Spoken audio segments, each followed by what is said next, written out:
Hello বন্ধুরা, সম্পূর্ণার হেসেলে আপনাদের স্বাগতম। আমি আজকে আপনাদের বানিয়ে দেখাবো কাঁচা কাঁঠালের তরকারি।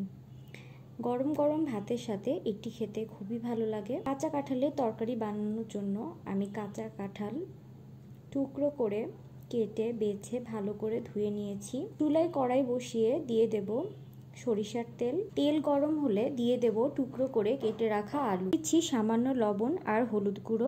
আলুগুলো হালকা বাদামি করে ভেজে নেব। ভাজা হয়ে গেছে, তুলে নিচ্ছি। এই তেলের মধ্যেই দিয়ে দিচ্ছি শুকনো মরিচ, তেজপাতা আর গোটা জিরে। ফোড়নগুলো একটু ভেজে দিয়ে দেব পেঁয়াজ কুচি। আমি এখানে 2টা পেঁয়াজ কুচি দিয়েছি, আপনারা চাইলে পেঁয়াজ নাও দিতে পারেন। পেঁয়াজগুলো একটু ভেজে নেব। এখানে আমি 1টা টমেটো বাটা, 2 চামচ আদা বাটা আর 2 চামচ জিরা বাটা দিয়ে দিচ্ছি। টমেটো, আদা আর জিরা আমি একসঙ্গে মিক্সিতে একটা পেস্ট তৈরি করে নিয়েছি। এখন একটু নেড়ে দিচ্ছি। দিয়ে দেব 1 চামচ হলুদ গুঁড়ো, 1 চামচ মরিচের গুঁড়ো। হলুদ আর মরিচের গুঁড়ো দিয়ে নেড়ে দিচ্ছি। মশলাটা একটু কষিয়েই দিয়ে দেব টুকরো করে কেটে রাখা কাঁঠাল। মশলার সঙ্গে ভালোভাবে মিশিয়ে নেব। দিয়ে দেব স্বাদমতো লবণ। মশলার সাথে কাঁঠালগুলো একটু কষিয়ে নেব।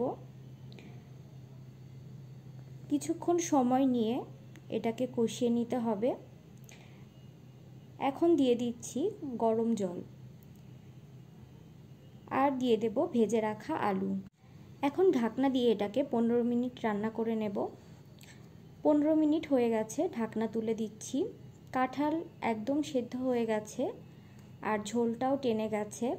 ঠিক এই পর্যায়ে দিয়ে দিচ্ছি 1 চামচ গরম মশলার গুঁড়ো আর দিয়ে দেব 2 চামচ ঘি। ঘি আর গরম মশলা ভালোভাবে নেড়ে মিশিয়ে দিচ্ছি। ঘি গরম মশলা দিয়ে 1 মিনিটের মতো ফুটিয়ে নিলেই তৈরি হয়ে যাবে মজাদার কাঁচা কাঁঠালের তরকারি। এই রেসিপিটি যদি আপনাদের ভালো লেগে থাকে তাহলে একটি লাইক দেবেন এবং চ্যানেলটি সাবস্ক্রাইব করার অনুরোধ রইল।